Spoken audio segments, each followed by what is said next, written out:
And Well, the other cert, Lisa, is affiliated with my agency. It's called oh, US CERT, and it's the Computer Emergency Response Team. So if you get hacked or businesses get hacked, they can report that concern over to the agency so then they can collect information to help work with Microsoft and other tech companies to help provide solutions to the problems that people are seeing. oh, wow. So who would have known? Random research. Right.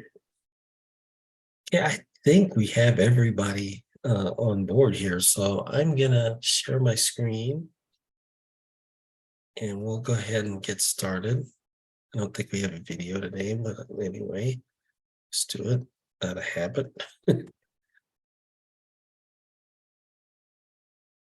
So yes, we can see your screen. Neighborhood number 6. Woohoo!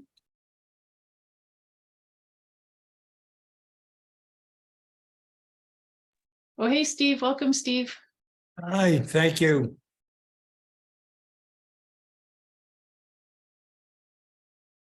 I'm just trying to move my screens around there. It's a little funky with the controls, so I just want to make sure I see the stuff coming in and then I can see our participants. And because sometimes, folks have technical issues and they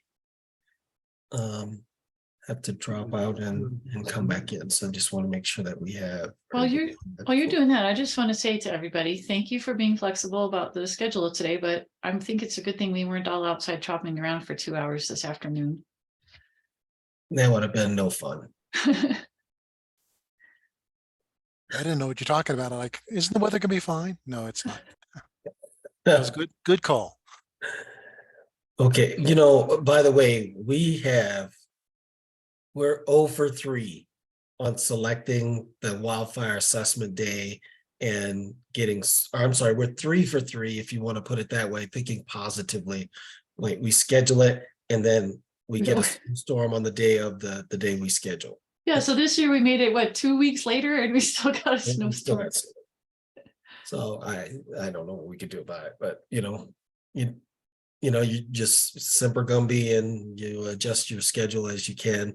And luckily we have some flexibility in ours. So, okay, we'll get started. Thanks again, folks, for joining the team for the big win.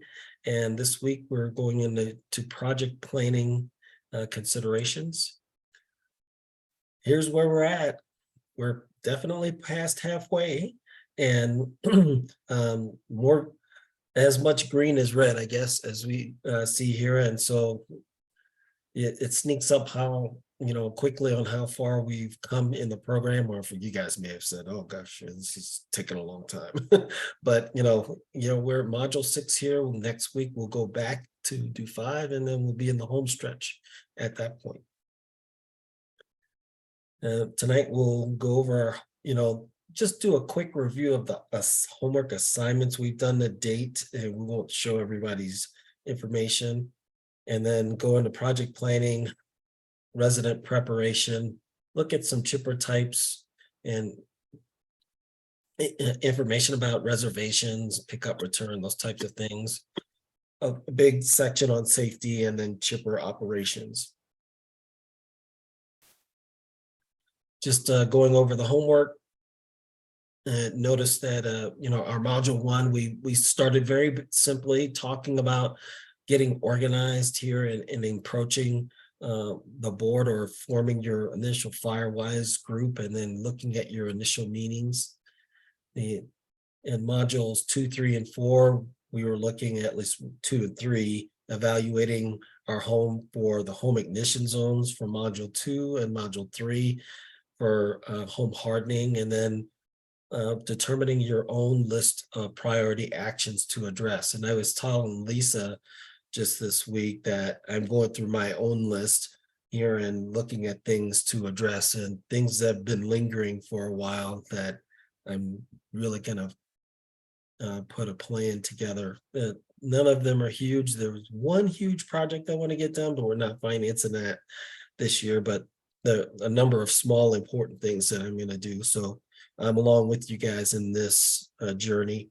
And then module 4, the last one that we covered, scheduling a tour with the fire forestry professional, and then looking at a neighborhood assessment. If you have one already, then determining what priority actions you want to address that have been unaddressed, and the ones without an assessment, looking at your forming your Firewise team to start the development of that. And I know that takes a while, so we wouldn't expect anyone to have a neighborhood assessment in a short period of time. So I really appreciate everybody's been doing great with the homework so far. I apologize for getting the last one out so late, but we've had, 1 or 2 people that have responded to that. So I'm really happy with the effort that you guys are putting forth here. I think it's advancing your readiness and preparedness as a neighborhood along the way. So congrats to you for continuing to work with us here. Okay, so we'll get started. We have a couple of different project types, in the rolling chipping days or the slash hauling projects. And our preferred method is the chipping day project here, but you can also do the slash hauling as well if that's more suited to your neighborhood. On the chipping day project, for that, chippers transported through the neighborhood. Hopefully it's along a pre-designated route here, and you basically have your slash piled alongside the road, and the slash is thrown into the chipper, and then the wood chips are put onto that property owner's property and left there. And of course, once again, the slash is the cool kids term, or what you hear outside with the fire and forestry professionals about the branches that are cut from a tree. For the slash hauling project here, you're doing something similar. The slash is placed along the side of the road, but instead of chipping it on site, you have a team of persons with trucks and or trailers that drive through the neighborhood, and you get the residents to come out and basically put the slash into the trailers, and you haul it to a central site. Usually for these work times, you're looking at 6 to 8 hours to include setup and cleanup as necessary. When you're looking at the labor types for your projects here on the properties themselves, cutting down the trees and bushes, from our perspective, that's the responsibility of the owner. But of course, you can do it yourself, or you can hire a service to do that trimming for you here. Of course, there are some people in your neighborhoods that may be unable to do that. So I think it's always a great consideration to form a group of volunteers to help those persons who are not able to do it themselves. Regarding the slash hauling days, it's usually, this one's for the most part a do-it-yourself type of work, and you have a resident group that organizes. You have to have someone to put together, the folks with the trailers, identify the persons with the trucks or trailers, and organize the day for that here. And the pros for doing a slash hauling day is that it might be less expensive than a chipper rental. It all depends on, where you're dumping it and the fees that are charged for you at the dump site. But conceivably, it could be less expensive. The chipper rental that we've been doing over the past couple of years, we've moved between different rental companies, and the latest company that we work with is a place in the Springs, and they've, with the fuel cost, has been somewhere around $450 for a single day. So of course, another pro to that is that it's less dangerous to haul slash. For the most part, you're not having to deal with a large piece of equipment and hauling that monster around. So then you can use smaller trucks to help haul off the slash. In terms of the cons, you gotta have a team of readily available trailers and or trucks, a central collection location, so like some sort of slash mulch dump site like we have here in El Paso County, and I think in Bailey, Colorado, they worked with the Coalition for the Upper South Platte, and they had a a slash location too. So here in our area, only one I know of is the slash mulch site. I guess you could bring some over the monument dump, but you might be limited on that because they put those in the trailers or like I'm sorry, dump cans. I've never brought much of terms of large loads of slash there, but slash mulch is great because it's you can bring stuff there and it's relatively inexpensive. The so but the another con with that is that you might have turn times. So to haul a load out there, the site is a long distance away. Getting back could be as long as an hour turn time. So if you're far away from the dump site, that's a problem. If you're not that far away, then of course that's not a significant consideration. We've also we're seen not too bad chipping where we days are. where the chipper is centrally located in one place. And the Woodmore folks would do that, and they would put these the chipper in. I think the last place I saw it was the Lewis Palmer High School parking lot near the baseball stadium. So that's a way of doing it. So it basically the residents haul the slash over to the chipper location, and then they basically put it into the chipper. And I think they have a grinder actually in Woodmore that takes care of the slash. So you're not having to worry about one of the pros. You don't have to worry about the disposal of the wood chips. Then the chipper is usually available as soon they give you a schedule so that you can go during a time of the day that may be more convenient to you. One of the cons, of course, you have to have the ability to haul your own slash, and you might have to have multiple trips to do that. And that location needs to have some form of collection for those wood chips. But if they're organized to do that, the resident doesn't have to worry about it, but the neighborhood might. And for us, there's little or no interaction here. It's a DIY type of thing, and it's kind of impersonal, but you're dropping it off and going, unless you happen to work over at that dump site or that chipper site. The last type that we have in terms of labor is the rolling chipping day concept, and it's our preferred. There are multiple ways that you can do and work with that in terms of your labor. One, you can hire the help and hire a tree service. We did that here in Arrowwood 3 for a number of years and used our homeowners association fees to help pay for that for a bit. That's one way of doing it. In terms of the pros, the residents are not needed for the work. If you're hiring it out, of course, you have to haul your slash to the street. But in terms of working the chipping here, the tree service can take care of that for you. It helps prevent the injuries for the residents. We're not all quite as young as we used to be.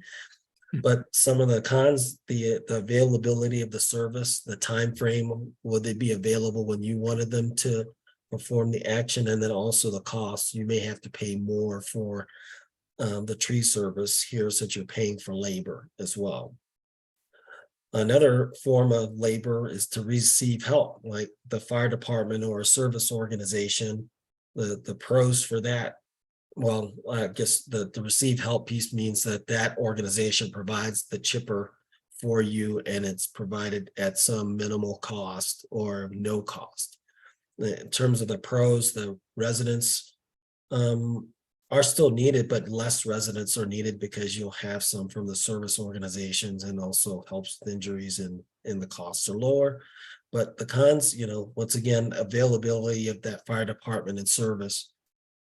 You'll see that if you work with the Monument Fire Department, they normally like to end shortly after lunch on some days, like 1:30ish is when they like to wrap up.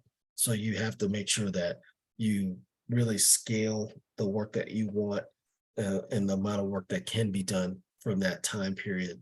So I think they normally start between 8 and 9 in the morning too. Of course, then you can have a DIY effort here where you have your own group do the labor and, work all the elements with the chipper. So the chipper operator group manages the chipper. They basically rent it out. They stay with it. They run it through the neighborhood. And the residents come out and assist when the chipper arrives in the area to haul the slash to the chipper. In terms of pros, it's cheaper overall, at least than hiring the tree service. The scheduling can be whenever your group is ready. The only concern with the scheduling becomes the availability of the chipper. But if you reserve it early enough, it shouldn't be a problem. And then the residents get to meet each other. So we think that's really good to be able to have, honestly. And we've seen really good improvements in neighborhood relations because of that. In terms of the cons, then, of course, you need someone to work the aspects with the chipper and also pay for it up front until they can get reimbursed by whomever is supporting that chipper rental fee. You generally need a few more folks to do the work, and then you do need people who know how to operate the chipper. In terms of roles and requirements, you're going to need a project leader for this and someone to make sure that all the tasks are arranged for that day and also to lead that project that day. Loppers and draggers, or you might hear called swampers. Those are the people that basically haul the slash to the chipper. You have chipper operators, the people that are specifically on the chipper to feed it. And then you have logistics supporters, people that help with supplies like rakes or blowers or food and water, bringing out safety equipment, all those types of things. And then the safety monitor. We encourage groups to have a safety monitor regardless of who's doing it, unless you of course have a tree service doing it and they're handling it all themselves. But if you're involved and it's a DIY rolling chipping day, then we recommend having a person out there as a safety monitor because stuff happens. And the safety monitor can also just point things out before something happens. It's great to have somebody who doesn't has a bad back or something. They can watch, they can keep their eyes on everything, and it's just as vital. Right. So in terms of project day selection, you want to take a look at the number of project days you want to do in a year. Some folks are really proactive, and I've seen where they've had 3 and 4 chipping days a year. It's a little pricey. More often than not, I've seen in my neighborhood, our neighborhood, because we have Elizabeth and Heather on board here. We have one in the fall and one in the spring. And some are just really getting started and they can only have one. But it's good to understand how many you want to do that year. There's a consideration for pine beetle emergence, the link that you see there below. Consider that time frame here with not doing your chipping in there, because then you're just encouraging pine beetle activity. That when you look at that link, though, there's a slight factor with looking at the altitude that you're at related to the time frame of the year too. So it's a little bit different, for us. It was the best thing that I've seen in terms of a window of time period to understand when's the best time and when's times you should avoid. The chipper availability, looking at your rental and fire departments here. For us in Monument, if you haven't seen, Jamie Baumgartner put out a notice here over the last week that offered 8 more chipping days, I think it was, on top of the 18 or 21 that they had already offered. I think it's 21 that they offered. So I think he heard the clamoring from the neighborhoods to ask for more chipping days here. So please look at those and take advantage of your tax dollars at work and sign up for them. And then also look at your residential, or your resident worker availability. If you don't have any folks to be able to work and support you, then it's no use in doing the chipping day here. So think about that and work on it early. But we recommend that you try to select the days, just kind of big ballpark days here, timeframes earlier in the year so that people can plan and you can have confidence to know that things are going to get done for those dates that you want. We also recommend putting together a project planner. We've played with them a number of these over the years. We have a spreadsheet that we can offer, and I would say they're not. It depends on your neighborhood and how fast you want to work. Here, we've seen some where you want to have pretty tight timelines to be able to work, and some prefer to have longer lead times and selecting things here. So happy to offer up the one that we have here, but I think I would recommend getting some form of planner that for yourself so that you can do this on a regular basis. Yeah, Lisa, were you going to say something? Andre, can you back up for a second? We got distracted about that link on the previous slide.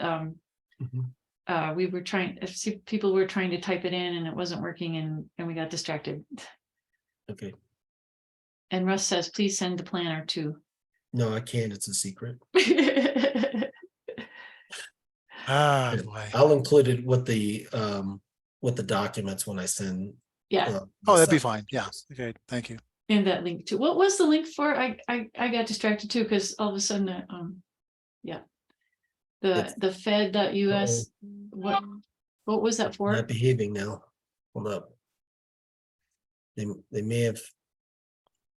Andre is probably a bad person, didn't. Looks like I have a dead link, so I'll fix that link here. Sorry to distract you, but okay, now we'll go back to the. Now I know the dead link. They must have changed it up since over the last year, but really it provides a chart. Well, it did of windows when they thought pine beetle emergence would happen, and it showed, if I remember right, it had a reference to time period and altitude. So you could basically look to see, well, I should probably avoid it. I'm at this altitude and I should avoid pine beetles in X time period. So at least that's what it was when the one other thing about pine beetles too is the more resilient and healthy the trees are that you have, if there are pine beetles in the area, they'll have a much better chance of resisting them. Yeah, I'll see if I can find that and get that once again. I'll fix that. Okay.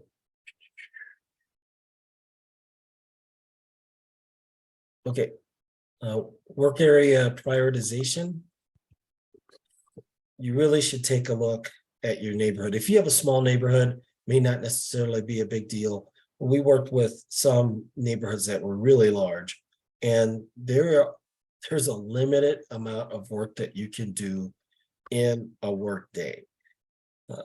I think we were working with a neighborhood, one of the neighborhoods here in Monument. They have in the neighborhood of like 250 or 300 properties in the homeowners association. There's no way that you're going to be able to do that on a single chipping day or even a weekend. So you really want to work with the areas that, if you have a fully energized large neighborhood, then you're probably going to want to divide that up and say, okay, in the spring chipping, we're going to work on this section, in the fall on another. If you have a small neighborhood, then you might be able to get everyone in that chipping day along the way. But that said, if you have that really energized person that builds the monster slash pile, you have to factor that in. We did a chipping day in our neighborhood a few years ago where I supported it on the chipping day, and we were on one pile, no kidding, for 2 hours. And we were expecting to get through the whole neighborhood, and we got really bogged down.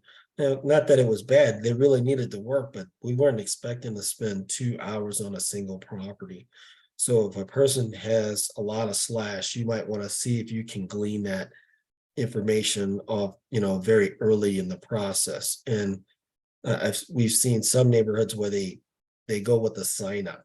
And we think that's a great technique where you put out a message and you give a time period for signups, and then at the sign up deadline, it closes out unless you're getting a small number. Then you can say, all right, now here are the people that have signed up, here's where they live, and then you can plan out your day. But we don't recommend, I think 20 is a large number. We did that in Colorado States once. That was a long day.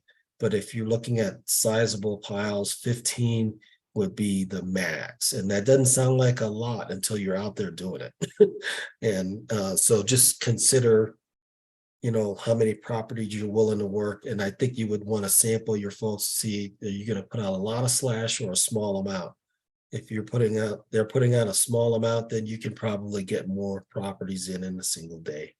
Yeah. So With the time I helped with that one neighborhood, the one thing that worked nicely was everybody, in order for the homeowners who hadn't been in on all the planning to realize how what they did affected everybody else, was there was a cutoff. Besides signing up, there was a cutoff point, and they had to send in a picture of their pile by a certain, maybe 2 days beforehand.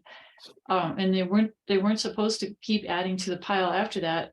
And the picture was a way for the planners to try and estimate how long each place was going to take: 15 minutes, 30 minutes, 45 minutes.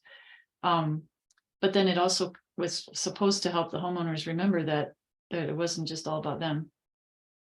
right. And we worked with a neighborhood 2 years ago, and we were only looking at maybe 7 properties here. And we thought that we might be done with that chipping day by around noon. And then and I went to do the survey on, I think it was a Wednesday, maybe Thursday. When we went out on Saturday, it had grown to 12, and then some of those piles were monsters, and we were there all day. So just tell people, be fair, just give you the notice. If they're going to put out a large pile, be honest about that. So then you don't want to wear people out or make people disgruntled about doing the work if you're doing a DIY type of thing. Or if you're contracting it out, that they're able to finish, and you're able to tell the contractor how many properties you have, and you can avoid maybe a surcharge too. In terms of communications, you want to use all methods that you have to get the word out. So you can see actually the 2 at the bottom are local, the one for Woodmore, and then one that we use in Arrowwood here. And you can't drive past that little sign on the right without seeing it, because even though it's small, we have that sign at all 3 exits for the neighborhood. So, and this Woodmore one is very easily seen here. So different ways of putting out the word, but the banners, I think, are really effective because people see them versus an email that might get buried here. Not to say that you don't want to use email that gives the advance notice, but getting those signs out, I think, is really great. And then also pushing it word of mouth. Okay, in terms of planning, you want to give people enough time to be able to do the work, or else it's not worth it. If you only give them a couple of weeks, then they may not be ready to do that. So the earlier you can get the word out to folks, the earlier they can get a start and find that time in their schedule that they can do the work. I'd say that, you don't want to do it really any later than about 30 days of at least getting the message out to folks.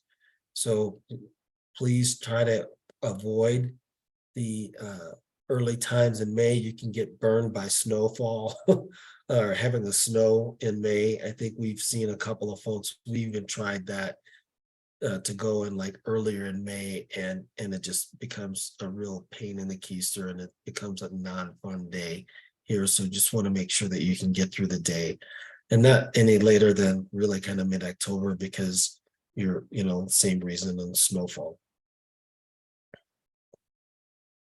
So we talked about getting some sort of feedback from your residents to make them understand how their response to signing up here. So I think it's really important for you guys to understand that here. So I think I've covered most of that already.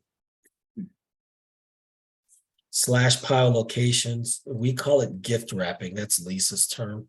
It's a gift to the people who are out there not to have to deal with tangled debris.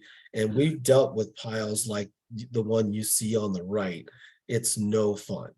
It really isn't. So if you can lay it out, what we push folks to do is that you have the cut ends all on one side, either pointed, as you see here, perpendicular to the road, or parallel to the road with the cut ends all on one side. It works either way, honestly, but it all depends on, you know, your preference for your group. But you definitely want lower piles so you can avoid the tangled mess that you see with some.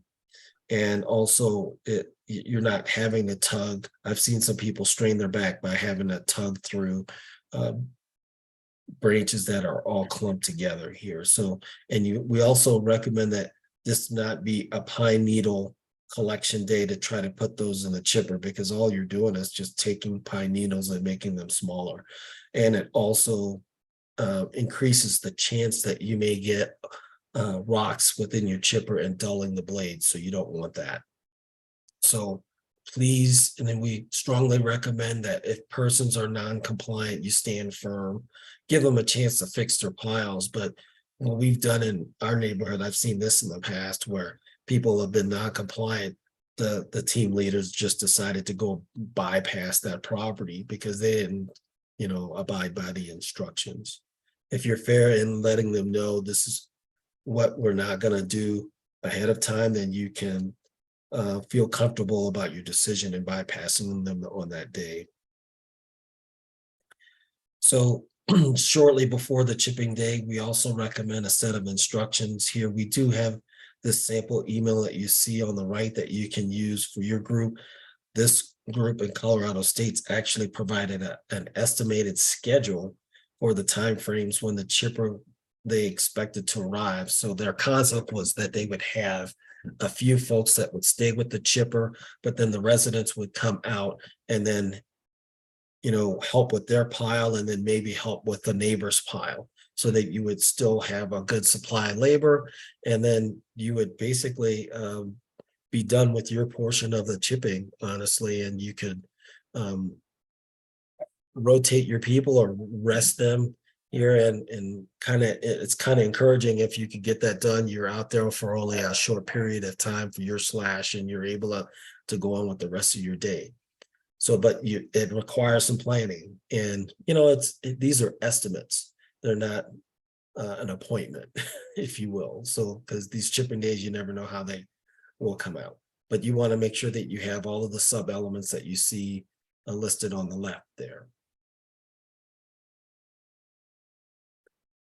In terms of chippers, and looking at those, there are a couple of sizes that I've seen in our experience. You can have the large size chipper. Usually the in-feed capability is about a 12-inch trunk in terms of the diameter that it could feed. It's really heavy though, but it cranks through the trees and slash here really quickly.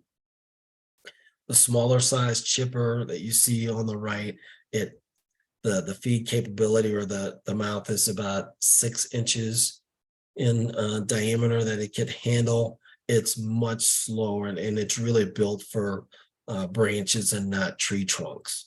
But we've seen different versions of those here. Much lighter type of chipper machine. You can usually pull the one on the right with a 1/4-ton truck, but the preference or recommendation for the larger size one is to use a 1/2-ton truck. In terms of financing piece, if you're doing a DIY rolling chipping day, is that someone's got to be willing to pay the upfront cost, and usually around $500. So if you're going to do something like that, make sure that you have a method to be able to pay that person back pretty quickly here. For us and what we're working with, we just want to make sure that if we're going to reserve a chipper and rent it that day, that we get a solid commitment from that neighborhood to put out the slash and abide by what we're our instructions, so that we have an effective day that day. The reservations I've seen, usually if you're out at 30 days prior to your date and making that reservation, they're usually available. The fire department, though, if you want them, you need to get that in and your request in as soon as they offer it, because the dates get snapped up pretty quickly.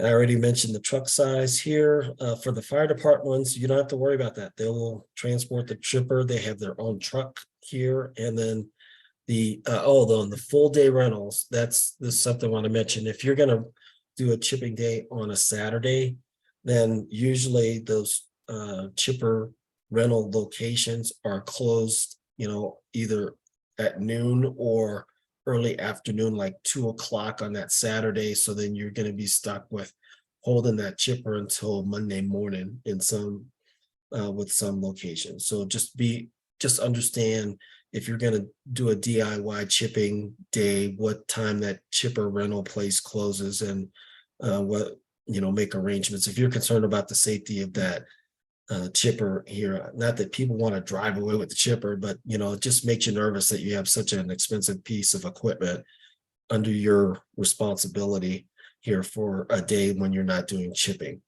If you think you want to be able to use it on that Sunday because you ran long on Saturday and you weren't able to complete it, usually they're looking at the amount of time the motor is running.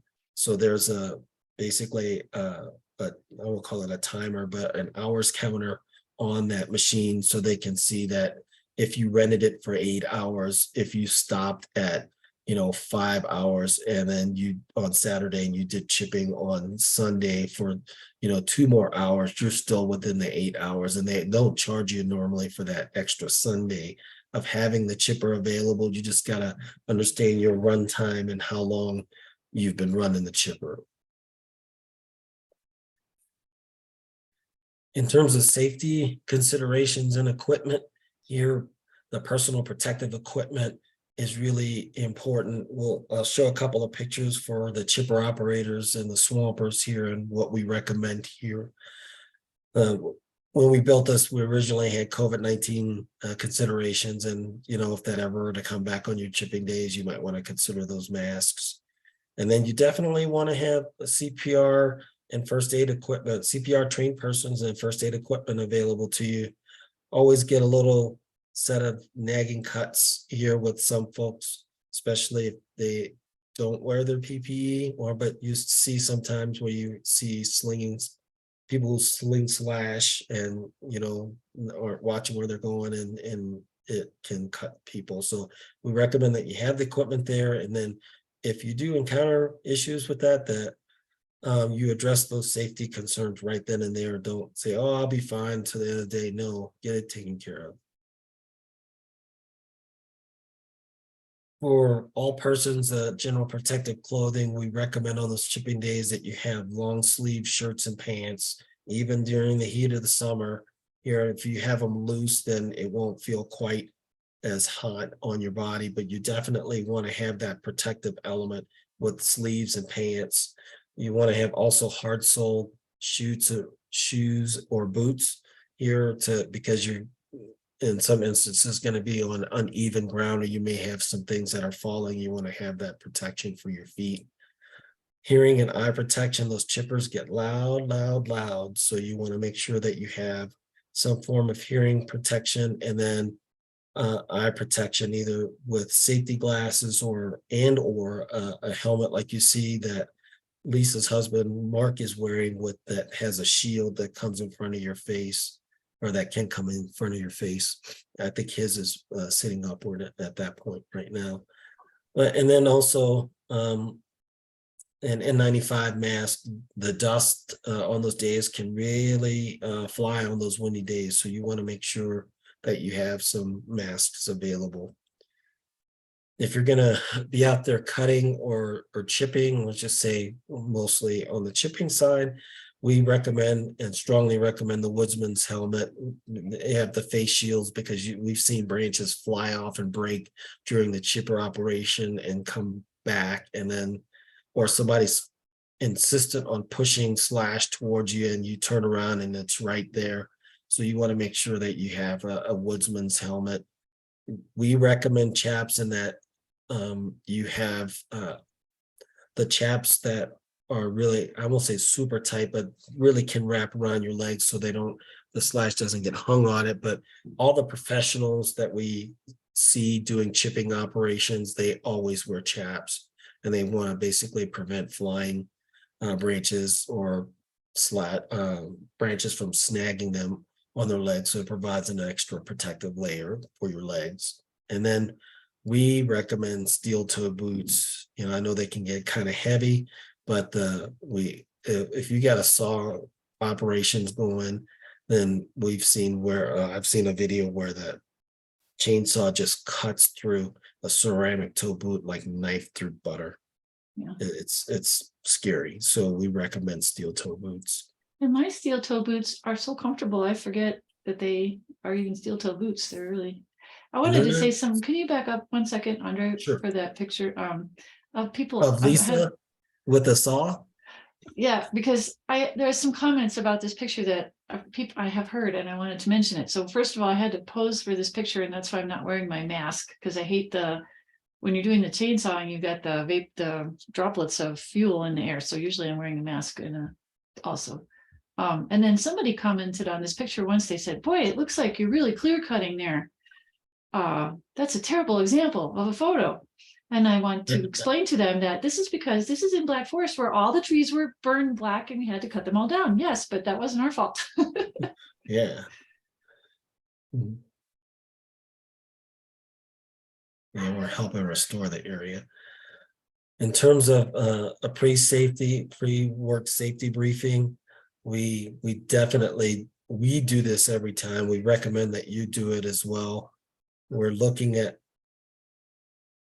we're doing introductions, discuss the plan for the day, look at and discuss the chipping operations and where you're going to do those areas.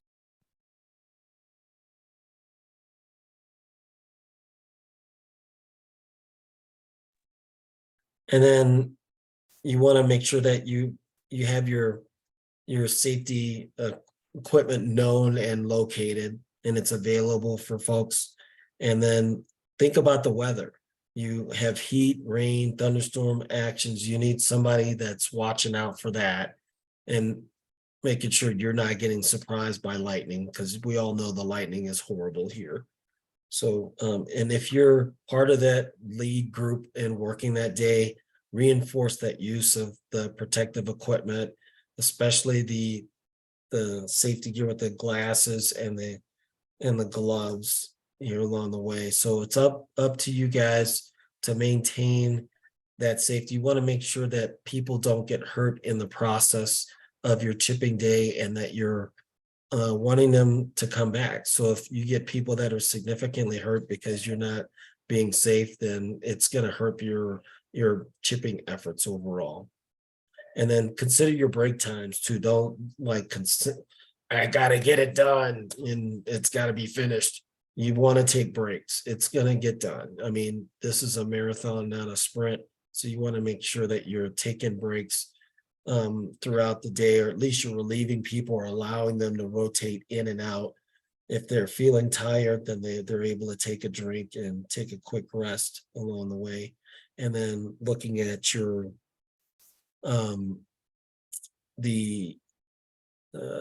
taking lunch. Sometimes we use a lunch break here in our neighborhood, and we give folks a chance to get something to eat and take breaks. In terms of Russ's question on liability concerns, we with our group, we ask people to sign waivers. So it basically an understanding that we're going to hold harmless our group here with the church, and then also the property owners. It kind of provides them protection and know that accidents do happen, but people are assuming risk while they're doing this operation. So that's our perspective with it.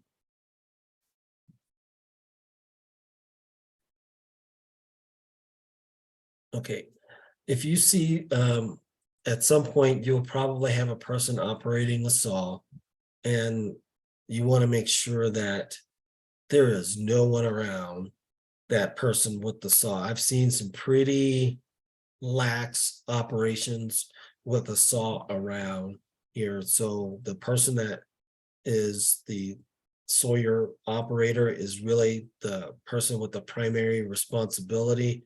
But if you see that in operation, you certainly don't want to approach a person from behind here. You want to make sure that you're approaching them always from the front, and you're giving them a big safe space between yourself and the saw. And if people aren't paying attention, to make sure that they're not walking into it as well. The chipper throw area clearance, basically the chute of the chipper. We've seen chunks from the inside of a tree trunk come flying out of there like a major league fastball. So we want to make sure that you're not, getting in the way or coming underneath that chipper thrower area, and just let it operate. So you don't want anybody get hit by any slash coming or chips coming out of there. And then also look at the wind direction and you're blowing chips. You may want to reroute if like you're going to have really strong winds from one direction. You don't want to have it blowing in your face as you're doing the chipping. So you might want to consider your direction of approach to that slash so that it's not blowing in your face. And then chip pile locations, we'll look at. There are many areas in our properties that have bare ground, and you can use the chips to help cover that bare ground and maybe get some grass growing there if you wanted to do so. Or at least help prevent the runoff and getting more rocks in from the street. So think about those elements as you're doing your planning. Some of the concerns that I've seen here, when you have really long branches, you can see people that will grab them in the front and then swing those branches around and not pay any attention to the back of those tree branches and hit other people. So if you see people that are out there slinging slash, you want to tell them to take a look and be considerate of the back end of their slash. That guy perspective, and it's usually a guy that wants to bring in this monster pile of slash, and they want to bring it in, and then they want to just shove it into the chipper, and they want you to take it as soon as they get it, because they just want to be able to haul as much slash as they can. And what we've seen is it's better to take smaller piles and be able to do that effectively and not wear yourself out and get hurt. So, but usually it's the guys that you see with safety problems. And ideally, you're making like a conveyor belt with everybody carrying slash and handing it to the chipper operator. And you never want to take it up there and then, oh, they're not ready for me to hand it to them yet. And you set it down on the ground. That completely defeats all the work you just did, because then they have to lean down and pick it up again too. So just use that time to rest while you're standing there holding your reasonably sized pile of slash. And then you want to be careful with slips, trips, and falls. Usually a lot of broken branches, particularly around the chipper mouth here. So you got to be careful about stepping on smaller branches and then turning your ankle and doing those types of things. Or if you're going off the road to get slash that's, a little bit in a ditch here, so just be careful about going down into those areas here. And that's why we recommend that you have, good footwear when you're doing this work. And then weariness and dehydration in the heat of the summer, man, this type of work can wear you out. So if you're not, as we call it, in chipping shape, then you can get worn out. So you need to watch out for people, watch out for yourself, and then watch out for others that are getting tired and dehydrated. And we had a kid 2 years ago that overheated with us. We had to basically pull him off the line, and put our CPR trained person with him here, but he was really getting significantly, I think he was heat stressed. I think he also got, he wasn't wearing goggles and he got a big chunk, well, a big enough chunk of something in his eye too. Hmm. He was having a rough day, but he wasn't taking the advice. Like we were gonna pull him off to the side anyway. And then if you're gonna have a long day, I think it's good to have a consideration for getting food and water for workers. Definitely the water, the food piece. We like to bring snacks for our folks whenever we have a break. Then we have snack bars for them to re-energize, and then some form of lunch that day. Make sure that folks are, feeling like that it's just not drudgery, and you can actually turn into a fun time when you're taking your lunch break and you're getting to know your fellow residents there. But in our neighborhood, we have one of our board members take care of the lunch piece, and I think they get the lunch order earlier in that morning, and then she goes over and gets Subway sandwiches and meets us somewhere on the route. We just stop and have lunch. So many different ways of doing it. We've had some, like with Steve's group, with Steve Jerislow, they had a wonderful lunch at what I think it was at Steve's house and in his garage, and it was a fantastic setup. People got to sit down, take the load off in a cool spot, and had a fantastic time. So think about those elements as you're planning your day. And oh yeah, one thing with the food, you have to look at any kind of diet considerations as you're working with that. So if there are any folks with any kind of food allergies, you need to know that ahead of time. In terms of the work to be done, we recommend that you plan your route. Look at the size of the piles ahead of time here, and generally look at the time period that it would take. Smaller piles can be done, in about 10 minutes, larger piles, 20 minutes or so. If you have the monster piles from 30, or yeah, there you go. That's the one from Steven last year. That was a fun group. Look at the route. So you want to basically keep a route where it's flowing here. And if you have a natural flow that's available to you, then set that up, let the folks know, and then also you can this will help you let the people know what time period that you may arrive in their place, around their place.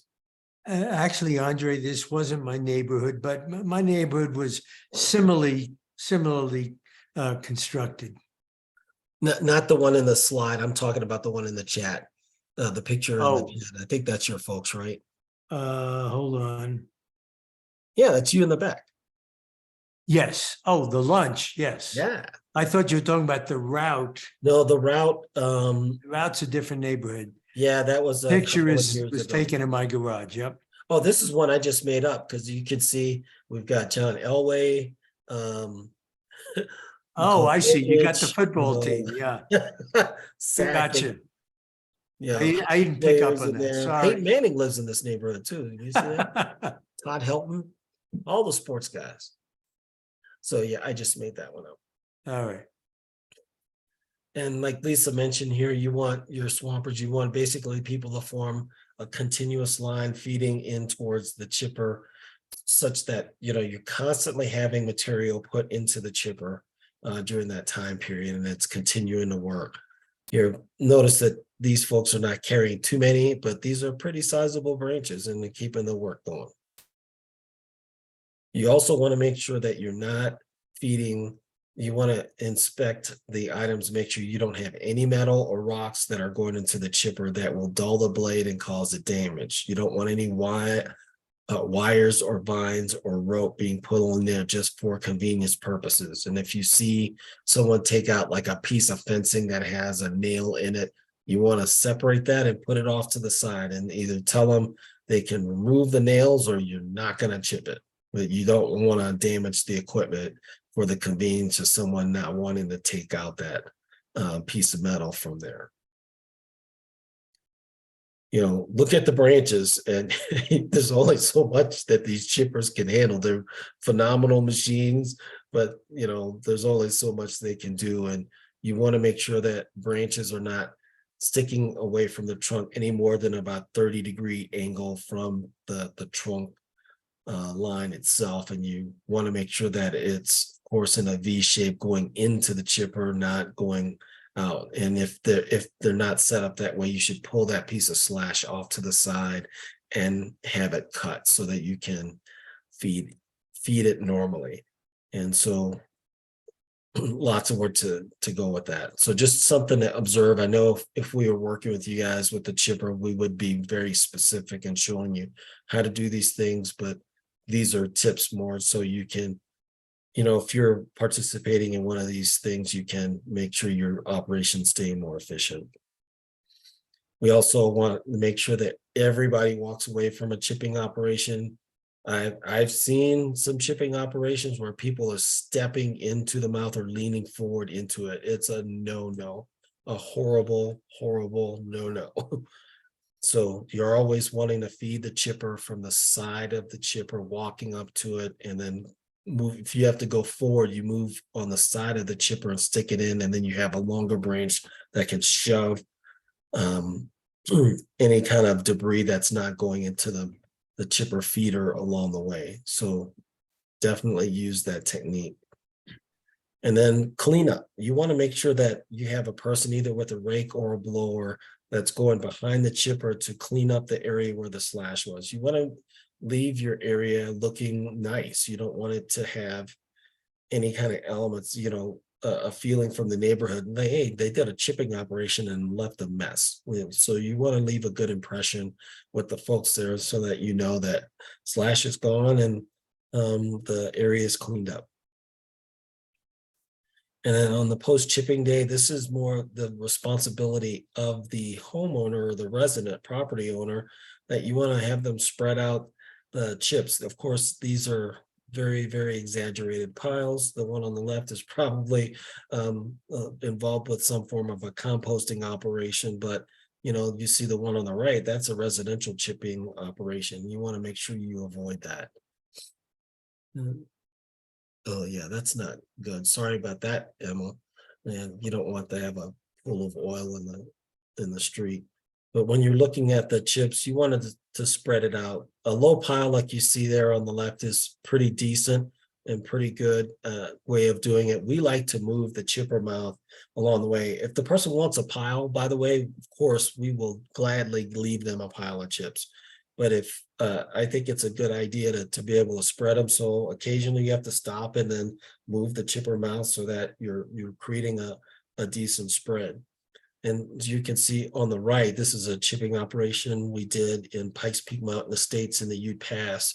And you can see that bare hillside there. This is an opportune time to spread chips up there to help with some of that erosion. And I think it looks a little nicer than the bare dirt ground along the way. So consider that in determining where you're going to leave your chips. And then after it's all over, you want to celebrate or collapse because it can be a long day.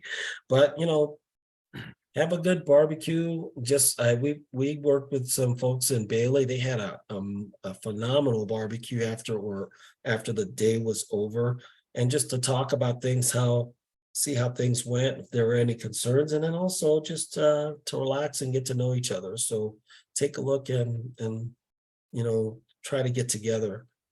Of course, it's not required, but I think it's just another way of bonding with your folks and encouraging people that they want to come back.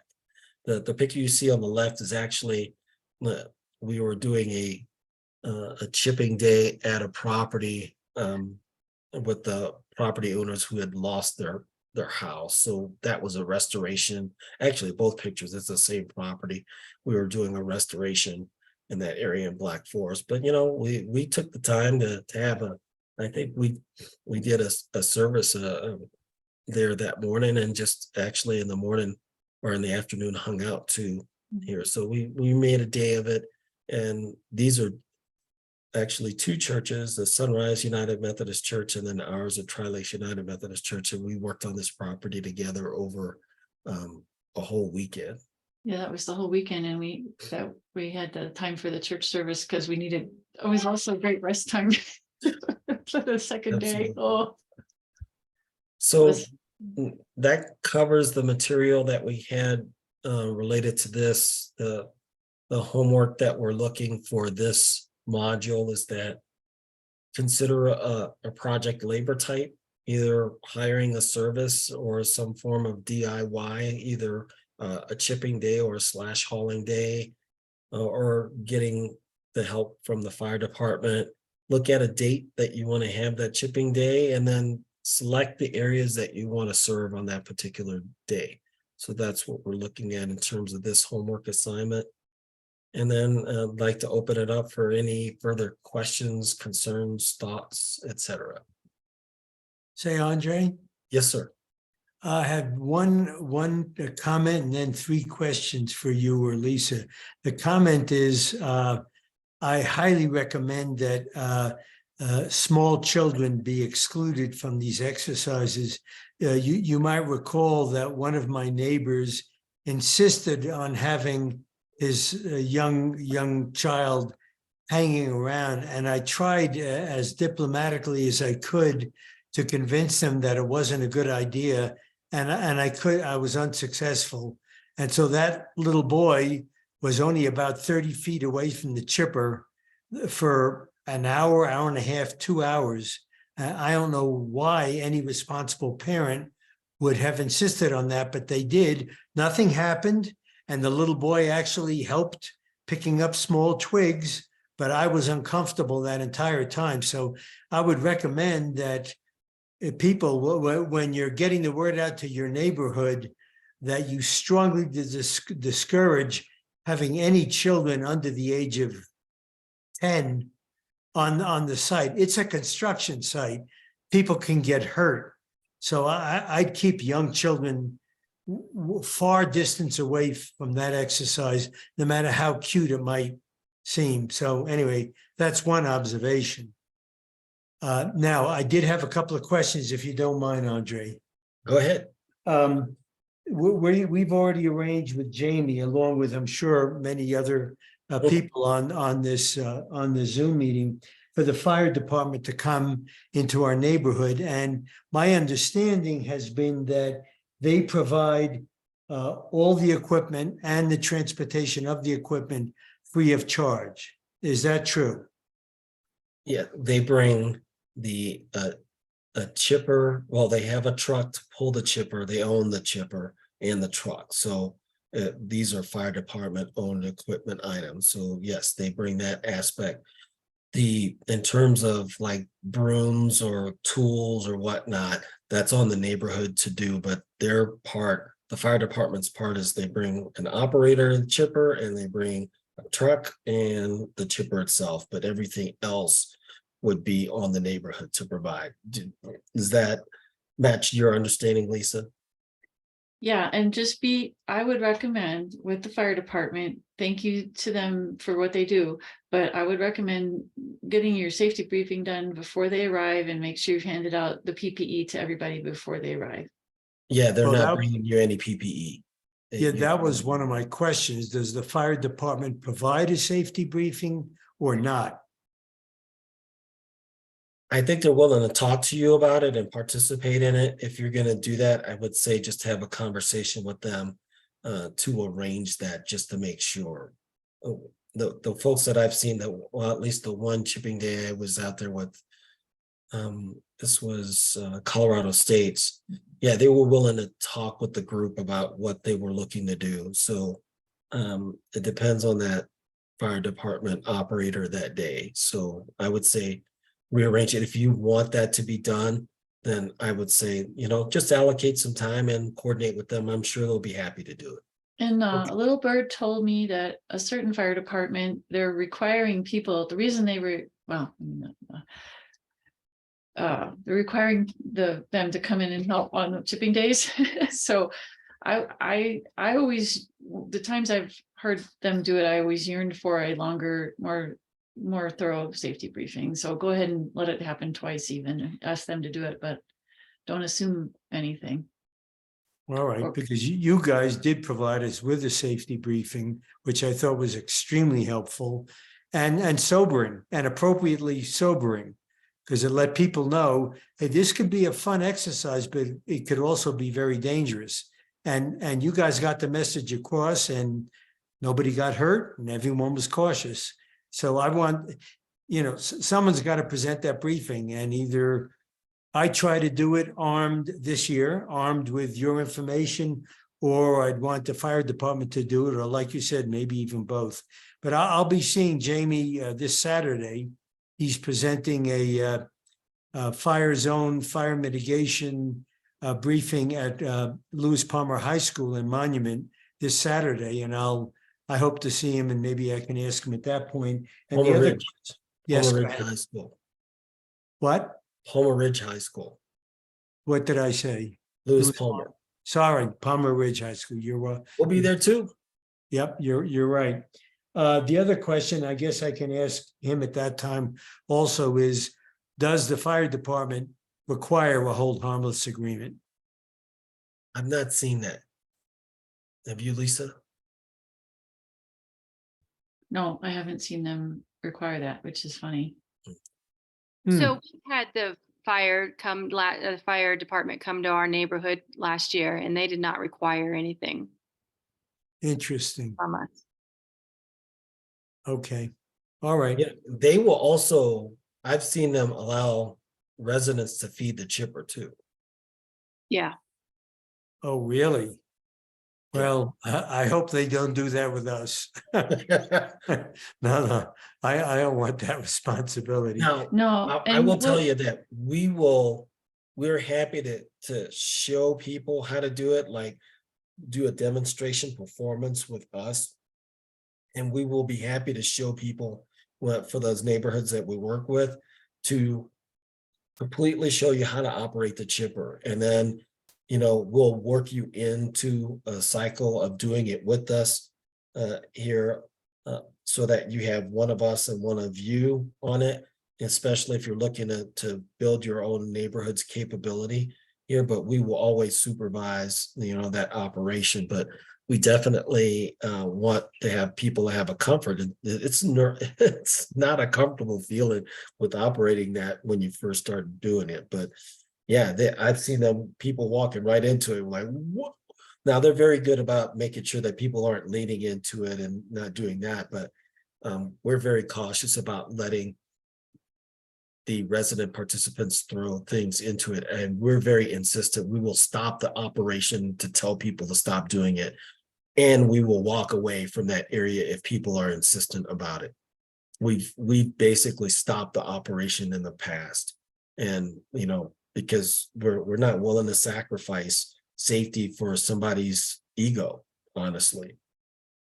Absolutely. All right. Thanks for the responses. I appreciate it. Yep. Okay. Other questions or comments? All good questions. I have something to say about the fire department coming to help is that I don't know how to show on my video. Anyways, oh, I know. There. I can stop sharing and allow you to share if you want.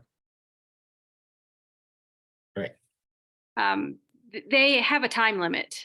So if you have a large amount of slash and they need to go, you'll still have more stuff. They won't finish it if they have to go. Do they like stop around 1:30-ish or so? Well, yeah, 1:30, 2 o'clock. I think Yeah. once they came, it was 3. So it's Oh. not like yeah. So just be aware of, they will leave when they're done. And but they don't take a break either. So they'll just keep barreling through. And that's why it's important for the neighborhood to spell each other, like if each neighbor helps before their house and after their house, and everybody does that, then the neighbors can keep up their side of the deal. So the fire department doesn't stop half an hour for lunch? They did with us. Oh, did they? Okay. Yeah, they ate lunch with us. Wow. Well, that's Wow, good. that's amazing. Okay. It's gonna turn out free food, you know? Maybe it just depends on the group, because like you said, there are two or I think 2 or 3 guys come, and depends on which guys come. So yeah.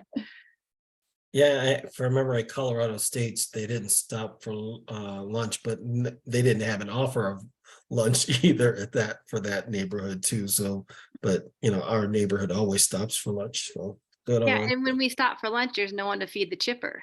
So they Right, have to work. right. There you go.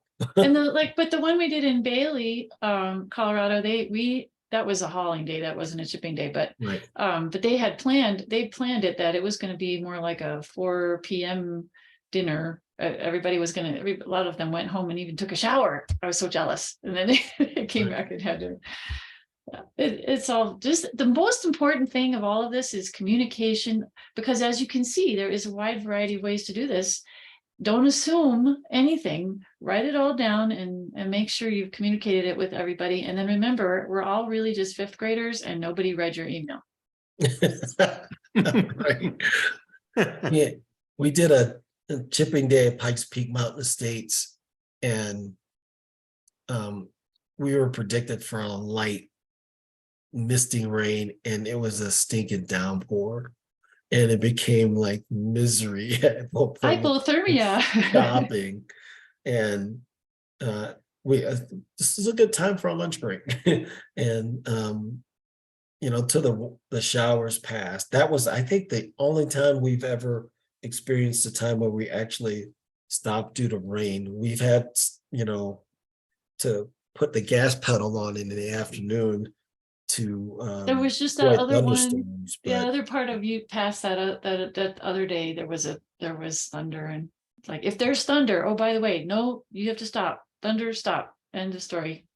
yeah, Yeah. we start doing lightning watch. So we want to make sure everybody's all wrapped up, because usually if there's a cleanup, you need to allocate some time to be able to wrap up the operation and allow people to get back to their vehicles and that type of stuff. What I didn't mention here, we saw a technique in Colorado States. They had a person with a either a mower or 4-wheeler that hauled their drinks with them and their tools behind with them, and that was really a good technique to have. So you're making sure that everybody's staying hydrated along the way. I thought that was a fantastic technique. Okay, any other questions, comments? Oh, we do have a couple of different waiver forms. We have our waiver form that we use, and then we have one from the I think it's Wildfire Wildfire Adapted Partners. Yes, thank you. Yeah. We have that form here, so you can adjust it as you want. It's more about letting people know, I think, about, hey, you're going to assume some personal risk with this here. So just if you have a concern with it, then rather you not participate. But more often than not, if they see that you have all the safety precautions, then they will participate without pulling out.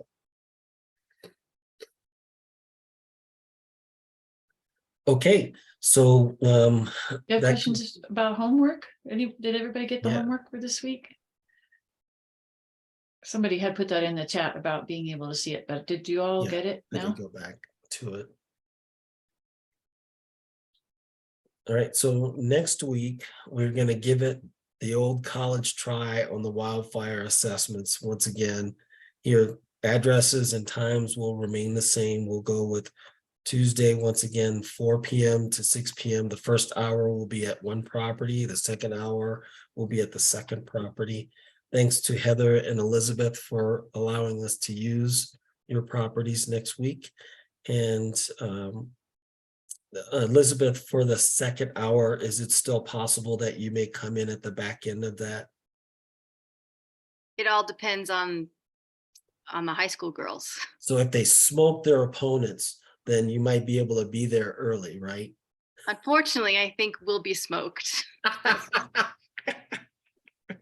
But, yeah, so possibly, but I Okay. don't know. Is Bill going to be around, or is he away? He's Okay. away. All Yeah. right. So we'll stay as long as we can. Of course, any information we get, we'll share back with you too. So in Thank you. fairness for allowing us to use your property, that you see what we were able to see, so you can work on your property too. And I know you guys are working on it all the time. So you just have a lot of work, like everybody else in Arrowwood 3. We inherited a significant problem in each property, except for the haters, did pretty well. But overall, everybody's doing great. So thank you, everybody, for continuing to stick with us here. Please, I hope you're communicating with your neighbors and your residents and starting to get ready. The temperatures are starting to move up here. So we're getting close to that time period where we want to put your plans into action. And so at least getting your first good chipping day of the year, for those of you who've not done this before, that it's important that your first effort has some success with it. Those of us that have been doing it for a while, it's just a continuation and refinement of what we've been doing. But for those folks that are doing this for the first time, we definitely want to see you be successful in your first go round. Because remember, go ahead, Lisa. Remember what John Vincent always says is mitigation is a lifestyle. So you always want them to come back and do it again. Right.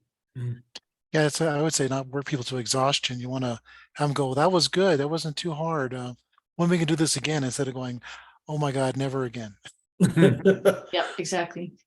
I was looking at the weather. There's a site that reaches out till next week, and looks like next Tuesday is supposed to be a high of 76 and sunny. Oh, Okay. So obviously it'll be snowing. yeah, it's early. It's early. All right, folks. So just keep sticking with it, and I will try to do better in getting this recording out. I've been not so great the last couple of times here, but really proud of the work you're doing, and it'll be good to see you in person next week for those that are able to be there, and looking forward to seeing you then. And with that, we'll close out tonight, and we'll see you next week. Have a great evening and have a great week. thank you. See you next. Bye. Thank you. Right, bye-bye. Good to see you all. We're very proud of all of you. Just keep on chugging. Thank you. Bye-bye.